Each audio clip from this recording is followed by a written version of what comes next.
नमस्कार। आज मी अगदी सोप्या पद्धतीने पनीर पराठा बनवणार आहे। खरं तर अशा पद्धतीने पराठा बनवायला माझ्या मुलाने मला सांगितलेलं। त्याने शाळेमध्ये त्याच्या मित्राच्या डब्यामध्ये असा पराठा टेस्ट केला होता। त्याच्यात मी थोडंसं आपला महाराष्ट्रीयन टच दिलेला आहे। सर्वात आधी 8 ते 10 लसूण पाकळ्या आणि 3 ते 4 हिरव्या मिरच्या मिक्सरच्या भांड्यामध्ये बारीक वाटून घ्यायच्या। तुमची मुलं जर तिखट कमी खात असतील तर हिरव्या मिरच्या थोड्या कमी करा, पण लसूण मात्र राहू द्या। लसणामुळे खूप छान चव येते पराठ्याला। एका वाटीमध्ये मी अमूल बटरच्या ज्या छोट्या छोट्या वड्या येतात ते 3 वड्या घेतलेल्या आहेत। तुमच्याकडे जर घरचं लोणी असेल तर ते वापरलं तरी चालेल। मग त्या बटरमध्येच हिरवी मिरची आणि लसणाचं वाटण, 2-3 बारीक चिरलेली ओव्याची पानं, थोडीशी कोथिंबीर आणि धने जिरेची पूड घालायची। धने आणि जिरेची पूड बनवताना धने आणि जिरे वेगवेगळे भाजायचे चांगले लालसर होईपर्यंत आणि त्याची वेगवेगळी पूड करून घ्यायची। तीच पूड मी इथं वापरलेली आहे। आणि जर तुम्हाला हा पराठा अजून चटपटीत बनवायचा असेल तर थोडासा चाट मसाला घालायचा याच्यामध्ये। इथे मी सॉल्टेड अमूल बटर वापरलेला आहे, त्यामुळे मी मीठ घातलेलं नाही। जर तुम्ही घरातलं लोणी वापरत असाल तर चवीपुरतं थोडंसं मीठ घालायचं। आणि आता हे सगळं व्यवस्थित चमच्याने क्रीमी होईपर्यंत मिसळून घ्यायचं। तुमच्याकडे जर ओव्याची पानं नसतील तर तुम्ही ऑरेगानो घातला तरी चालेल, त्याची चव जवळपास या ओव्याच्या पानासारखीच असते। पण ऑरेगानो पेक्षा ओव्याची पानच आरोग्यासाठी चांगली असतात, त्यामुळे शक्य असेल तर किचन गार्डन मध्ये ओव्याचं एखादं रोप लावायला काय हरकत नाही। आता एक साधी चपाती लाटून घ्यायची। आपण जी घडीची पोळी करतो ती न करता साधी गोल चपाती लाटून घ्यायची। चपाती मधोमध दुमडून त्याचे सुरीच्या मदतीने 2 भाग करून घ्यायचे। चपाती अगदी पातळ लाटायची, बिलकुल जाड लाटायची नाही। मग चपातीच्या संपूर्ण भागावर जे आपण मसाले मिसळलेलं बटर आहे ते लावायचं। चमच्यापेक्षा बोटांनी व्यवस्थित बटर सगळ्या चपातीला लावता येतं। तयार केलेल्या बटर मध्ये 3 ते 4 चपातीचे पराठे होऊन जातात। इथे मी एका चपातीचे 2 पराठे तयार केलेले आहेत। त्या पद्धतीने चांगले 6 ते 8 पराठे तयार होतात। संपूर्ण चपातीला बटर लावताना चपातीच्या कडेने अर्धा इंच जागा मोकळी सोडायची, म्हणजे ज्यावेळी आपण पराठे लाटू तेव्हा त्याच्यामधलं पनीरचं स्टफिंग बाहेर येणार नाही आणि बटर सुद्धा बाहेर येणार नाही।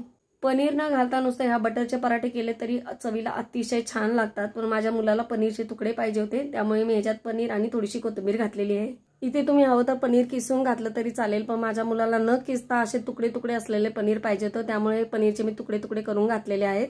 चपातीच्या अर्ध्या भागावर पनीरचे तुकडे ठेवायचे, त्याच्यावर कोथिंबीर लावायची आणि मग परत तो पराठा बंद करून घ्यायचा। हा पराठा तुम्ही खूप वेगवेगळ्या पद्धतीने बनवू शकता। इथे तुम्ही चीजचाही वापर करू शकता किंवा बटरमध्ये जेव्हा तुम्ही सगळे मसाले मिसळता त्याच वेळी त्याच्यामध्ये पनीर किंवा चीज घालून ते मिक्सरमध्ये फिरवून ते स्प्रेड तयार करू शकता आणि मग ह्याच पद्धतीने तुम्ही त्याचे पराठेही बनवू शकता। मी घरच्या घरी चीज कसं तयार करायचं ह्याचा एक व्हिडिओ बनवलेला आहे, त्याची लिंक हवं तर मी तुम्हाला डिस्क्रिप्शन बॉक्समध्ये किंवा पहिल्या कमेंटमध्ये देईन आणि त्याप्रमाणे तुम्ही चीज घरच्या घरी तयार करून त्याचे चीज पराठेही बनवू शकता। पनीरचे तुकडे आणि कोथिंबीर घातल्यानंतर ते हलक्या हाताने दाबायचं आणि परत त्याच्यावर जी दुसरी बाजू आहे चपातीची ती फोल्ड करून ते संपूर्ण स्टफिंग झाकून घ्यायचं आणि मग पराठ्याच्या दोन्ही बाजूला बारीक चिरलेली कोथिंबीर लावून घ्यायची।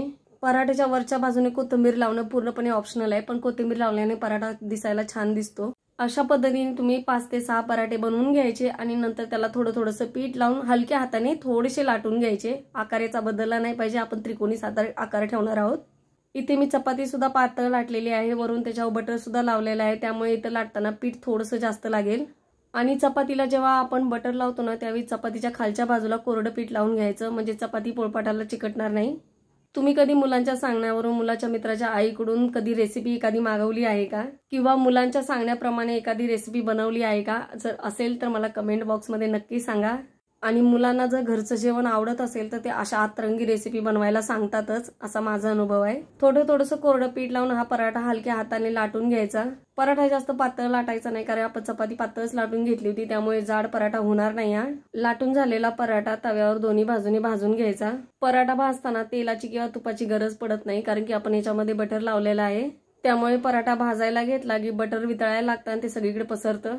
फक्त पराठे भाजताना एवढीच काळजी घ्यायची, पराठे मोठ्या गॅसवर भाजायचे नाहीत। एकदा का तवा गरम झाला की गॅस कमी जास्त करत पराठे भाजून घ्यायचे।